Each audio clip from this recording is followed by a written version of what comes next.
Ada sebuah hadis yang dhaif. Hadis itu dhaif. Tidak boleh jadikan akidah kita, tapi hanya sekedar untuk didengar sah-sah saja. Apa kata Rasul?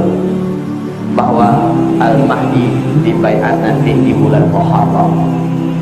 Diawali dengan terjadi hantaman meteor ke muka bumi pada bulan Ramadan, di pertengahan Ramadan pada hari Jumat. Kalian larilah ke dalam rumah-rumah kalian, tutuplah pintu dan jendela kalian rapat-rapat.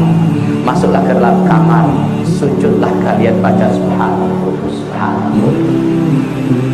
Siapa yang membaca itu, dia akan Allah selamatkan. Yang tidak melakukan itu, dia akan binasa celaka.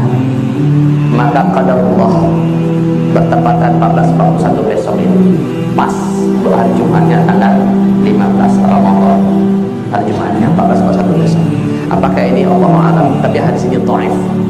Kata Ustaz Syafiq Basalamah, ini hadisnya malah maudhu katanya. Ya, dia bacakan riwayat dari Syekh Ibnu Jauzi, tapi saya mendapatkan hadisnya dhaif. Cukup sebagai informasi bagi kita. Yang jelas tanda-tanda yang lain mendukung. Nah, kaum muslimin yang kami muliakan, melihat tanda-tanda ini semua, jika benar demikian, berarti dari Oktober, November, Desember, Januari, Februari, Maret, April, Mei kita Ramadan. Tinggal Juli ya, Mei, 7 bulan lagi ke depan kita Ramadan. Waktu kita sempit, menjelang waktu sempit ini akan banyak kejadian-kejadian alam yang mengerikan. Lihat saja, kalau ini benar-benar terjadi berarti sah.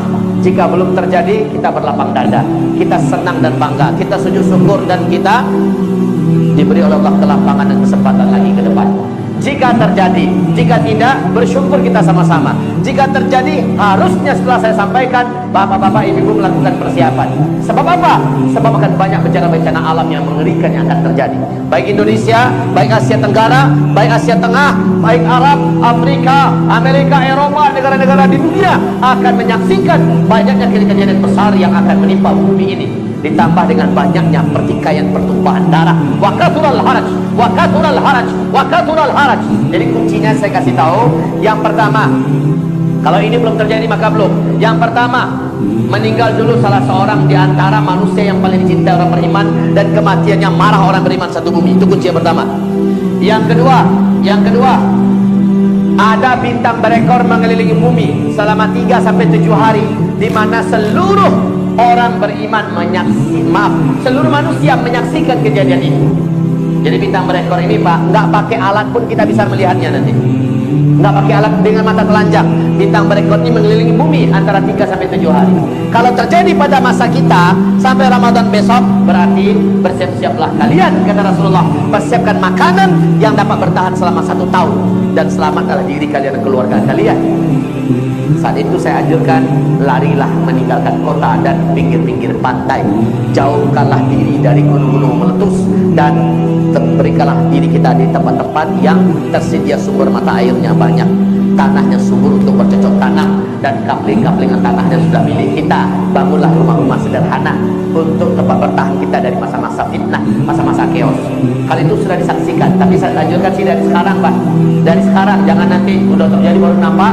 Saat itu kita siapkan. Saya rasa sulit itu Pak, saya rasa sulit untuk mempersiapkan diri. Kalau iya sekarang, sementara belum dipakai, serahkan ke Tahfiz Quran untuk dijadikan sebagai lembaga tahfiz yang bisa dikelola untuk pendidikan Al-Quran di sana.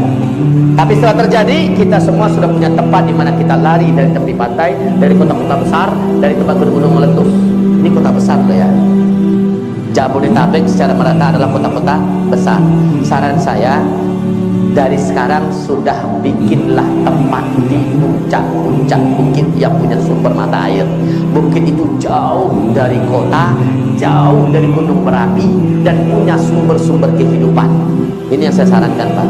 Maaf kalau boleh saya beri pilihan, untuk orang Sumatera, larilah ke Sumatera. Kalau Jawa, saya kurang begitu yakin dengan keamanan Jawa. Waqatul haraj, sangat banyak nanti terjadi haraj. 3 kali Nabi mengatakan. Para sahabat bertanya, qalu wa mal haraj? Apa yang kau maksud dengan haraj ya Rasulullah? Nabi menjawab, al-qatslu, al-qatslu, al-qatslu. Akan banyak terjadi pembunuhan, pembantaian, pembunuhan, pembantaian, pembunuhan, pembantaian. Karena kelaparan, karena kesusahan hidup. Manusia akan saling berlomba-lomba bertahan hidup dengan cara apa saja, walaupun membunuh tetangganya sendiri. Hadis Sahih Bukhari di kitab Al-Adabul Mufrad. Demi sepotong roti, demi segenggam beras, orang rela membunuh tetangganya sendiri. Itu hanya terjadi kalau tinggal di tengah-tengah komunitas fasik, komunitas yang jahil. Mereka tidak akan peduli, Pak, yang penting saya bertahan hidup. Nah, untuk saya sarankan kepada Bapak Ibu, mumpung masih ada kesempatan, itulah 7 bulan ke depan. Ustaz, kalau nggak terjadi bagaimana? Ya sama-sama bersyukur kita pada Allah. Sama-sama bersyukur. Tempat itu biarkan untuk lembaga tahfiz Quran mengelola para calon-calon hafiz. Kita wakafkan penggunaannya. Tapi kalau sudah betul-betul terjadi, kita sudah tahu kemana tempat kita kumpul bersama-sama. Begitu yang saya maksud. Ya, ada ruginya tidak? Tidak. Saya juga anjurkan betul kepada bapak-bapak ibu yang bisa mendengar dan yang mau percaya.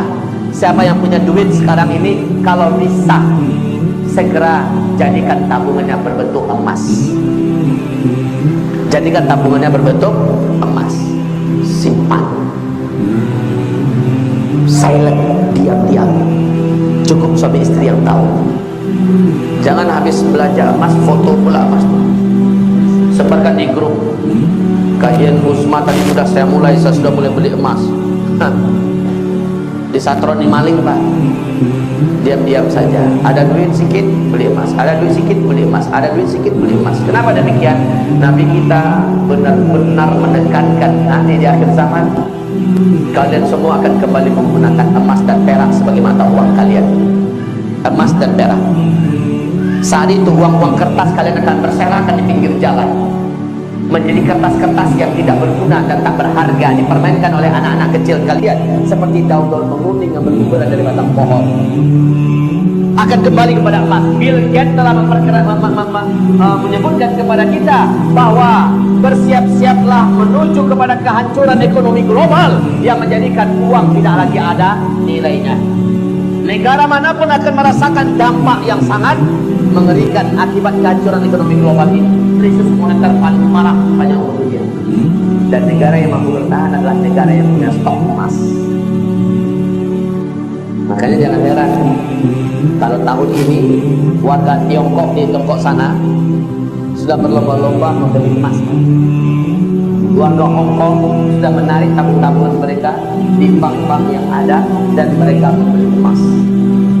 Cina hari ini gila-gilaan membeli dan mengumpulkan emas. Amerika, Australia, Jerman, Inggris dan negara besar dunia sekarang sedang membuat stok emas. Mereka yakin masa uang kertas ini akan berakhir. Kalau Bapak Ibu mendengar ada nama Bitcoin atau electronic money, saya pastikan dengan hadis Nabi itu tidak akan pernah berjaya. Walaupun sudah dimulai sekarang, kan sudah mulai all, ya beberapa mall kan sudah mulai menggunakan Bitcoin, ya, menggunakan electronic money. Tapi itu tidak akan sampai sukses berjaya berikutnya. Sebab apa? Masih di masa-masa jayanya uang kertas ini akan berakhir. Bapak semua akan digiring secara pasti oleh Allah kembali menggunakan emas. Jadi siapa yang punya duit, ada rezeki sedikit, ya, belilah emas. 1 kilo, 2 kilo, belilah emas. Kenapa ketawa, Pak? Tapi amalkanlah nasihat ini, Bapak tidak akan menyesal. Apa ruginya kita menjadikan mobil tabung kita tabung emas? Ada ruginya tidak? Emas cenderung naik harganya dan yang pasti dia stabil, ya kan? Toh kapan-kapan kita perlu uang masih bisa kita uangkan, jadi gak ada ruginya. Ini nasihat saya, ya. Wahai hamba-hamba Allah, Bapak Ibu sekalian, di akhir zaman ini kata Rasulullah SAW, orang-orang yang dijamin terjaga, orang-orang yang dijamin Allah selamatkan, baik dari dukhon, baik dari fitnah kemurtadan, baik dari fitnah kemunafikan, baik dari ketika munculnya Dajjal. Orang yang dijamin oleh Allah selamat hanyalah orang yang imannya benar, imannya kuat, akidahnya teguh, tauhidnya lurus, sementara amal soleh mereka banyak. Mereka lah yang dijamin oleh Allah selamat. Bukan orang yang duitnya banyak, bukan orang yang investasinya banyak, bukan orang yang jabatannya tinggi, bukan orang yang hartanya dan tanahnya luas, bukan penguasa pemimpin, orang yang memiliki pangkat yang hebat, tidak. Yang akan selamat di akhir zaman hanyalah orang yang akidahnya kuat, imannya mantap, tauhidnya lurus, sementara amal solehnya banyak. Hanya ini orang yang akan diselamatkan oleh Allah Subhanahu wa ta'ala.